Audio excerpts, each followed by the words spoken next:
ये वीडियो उन लोगों के लिए है जो ये समझ रहे हैं कि नया कानून जो किसानों के लिए बनाया गया है उसका नुकसान सिर्फ किसान को होगा। जी नहीं, आप गलत हैं। अब मैं आपको समझा दूं, शायद आपको समझ में आ जाएगा। केवल एक सेक्शन बताता हूँ जिससे आपको पूरी कहानी समझ आ जाएगी। जो कॉन्ट्रैक्ट फार्मिंग है, उस कॉन्ट्रैक्ट फार्मिंग की धारा 3, उसमें जो एग्रीमेंट होगा किसान और व्यापारी के बीच में, मैं उसके बारे में बताता हूँ। आप समझ जाएंगे, उसके बाद कुछ बताने की जरूरत नहीं पड़ेगी। उस धारा 3 में लिखा है कि किसान और व्यापारी के बीच में एग्रीमेंट होगा। उसमें यह लिखा जाएगा, नंबर 1, किसान को अपनी जमीन पर कौन सी फसल उगानी होगी।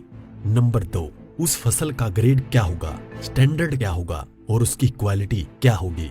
नंबर 3, उस फसल को उगाने के लिए जो बीज होगा, जो खाद होगा, जो कीटनाशक होंगे, जो मशीनरी होगी, जो तकनीक होगी, उसे वो व्यापारी जिसके साथ समझौता हो रहा है वो देगा।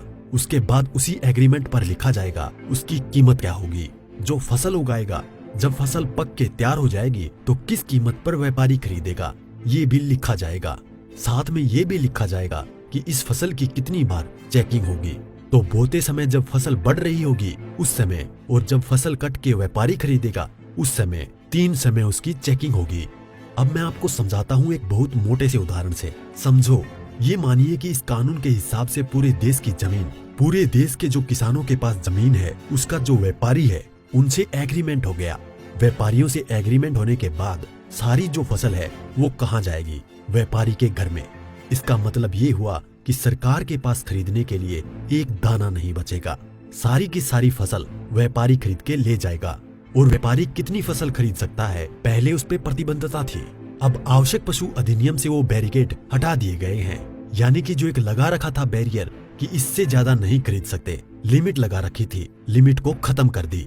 इसका मतलब व्यापारी जितनी चाहे फसल खरीद के अपने गोदाम में रख सकता है। अब मानिए कि पूरी फसल किसान से व्यापारी के घर चली गई, तो आप थोड़ा सा पीछे आइए। 2013 में इस सरकार ने संसद में कानून बनाया था इस देश के गरीब लोगों के लिए। 82 करोड़ गरीब लोगों के लिए नेशनल फूड सिक्योरिटी एक्ट यानी राष्ट्रीय खाद्य सुरक्षा कानून के तहत 82 करोड़ लोगों को 3 रुपए किलो चावल, 2 रुपए किलो गेहूं और 1 रुपए किलो मोटा अनाज देना था।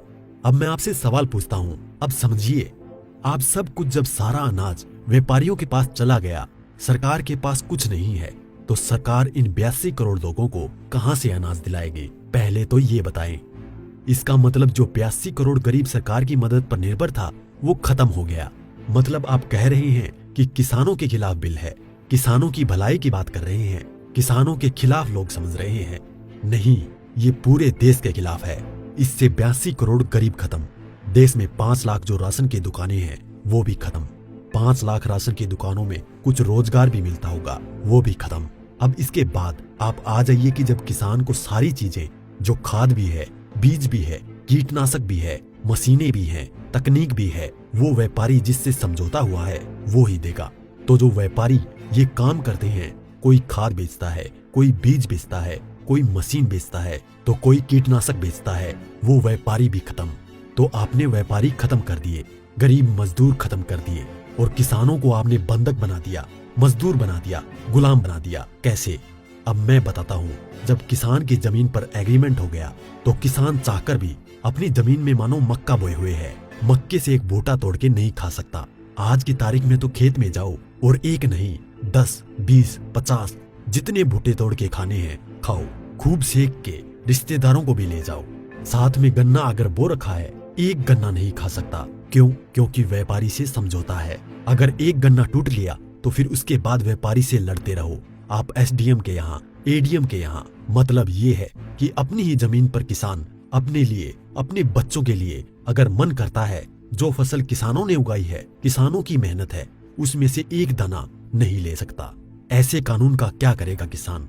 और इस कानून ने व्यापारी खत्म कर दिया, इस कानून ने मजदूर खत्म कर दिया, और साथ में जो किसान है, किसान को इतनी भी मोहलत नहीं दी गई। आज की तारीख में तो किसान किसी भी जगह से दूर जाकर, यहाँ से ठीक नहीं मिला तो वहां से ले, वहां नहीं मिला तो वहां से ले, यहाँ से कम नहीं मिला तो यहाँ से ले। खाद और बीज अपनी मर्जी से ले सकता है, इसके बाद नहीं, इसके बाद तो व्यापारी ही देगा। इसका मतलब ये हुआ कि चंद व्यापारियों के हाथ में पूरा देश जाने वाला है। और जब व्यापारी के साथ में समझौता हो गया तो कोई भी बैंक किसान को लोन नहीं देगा। इसका मतलब ये हुआ कि अगर उसे पैसे चाहिए किससे लेगा? एक ही रास्ता बचा है, उस व्यापारी से। तो सरकार कहती है कि जमीन नहीं जाएगी, तो ऐसे जाएगी जमीन। और उसी व्यापारी से जब वो कर्जा लेगा, धीरे धीरे कर्जा बढ़ता चला जाएगा और कर्जा बढ़ता चला जाएगा, व्यापारी का ब्याज बढ़ता चला जाएगा। लिहाजा जो किसान है अपनी ही जमीन उस व्यापारी को बेचने पर मजबूर हो जाएगा। अब थोड़ा सा पीछे जाओ, आपको ले जाता हूँ 1947 से पहले। उस समय क्या था? इस देश में जो साहूकार होते थे वो ऐसे ही करते थे। किसान को पैसा दिया, वो पैसे पे इतना ब्याज पर ब्याज पर ब्याज पर ब्याज किसान की पीढ़ियां गुजर जाती थी, कर्ज नहीं उतरता था और सारी जमीन जो है वो साहूकार के यहाँ पे चली जाती थी। मदर इंडिया और धर्मेंद्र जी की गुलामी जैसी फिल्में देखें आप। और अगर पढ़ना हो तो गोदान पढ़ो मुंशी प्रेमचंद जी की। पहले वो अपनी ही जमीन पर बंधुआ मजदूर बनेगा, उसके बाद में अपनी ही जमीन बेच जाएगा। ये है इस कानून का परिणाम जो आगे तक नजर आता है। इसलिए ये कानून पूरे देश को तबाह करने वाला है। अब एक चीज और रह गई, उसे भी बता दूं। जो मध्यम वर्ग के लोग जो आज रोटी खा रहे हैं, जब व्यापारी सारा अनाज अपने गोदामों में बंद कर लेगा, तो वो जो आज उसने लिया जिस दाम पे उससे 6 गुना 7 गुना 8 गुना दाम पर बेचेगा। तो जो मध्यम वर्ग के लोग जो घरों में बैठे हैं उनको इस आंदोलन में बाहर आना चाहिए। जो अनाज, ये आटा 20 रुपए से 25 रुपए 30 रुपए किलो मिल रहा है, वो ही इस कानून के लागू होने के बाद वो आटा, वो अनाज उन्हें 50 से 6 गुना दाम पर मिलेगा। 100 रुपए, 125 रुपए, 150 रुपए किलो मिलेगा। तो असर किस पे पड़ेगा? एक भी व्यक्ति नहीं बचेगा जिस पर इस कानून का असर ना पड़े। इसलिए मैं कहता हूँ कि ये किसानों के विरोध में नहीं है, देश को तबाह और बर्बाद करने के लिए है। इतना सब कुछ पता होने के बाद भी अगर आप किसानों का साथ नहीं देते हैं तो आगे आपकी मर्जी।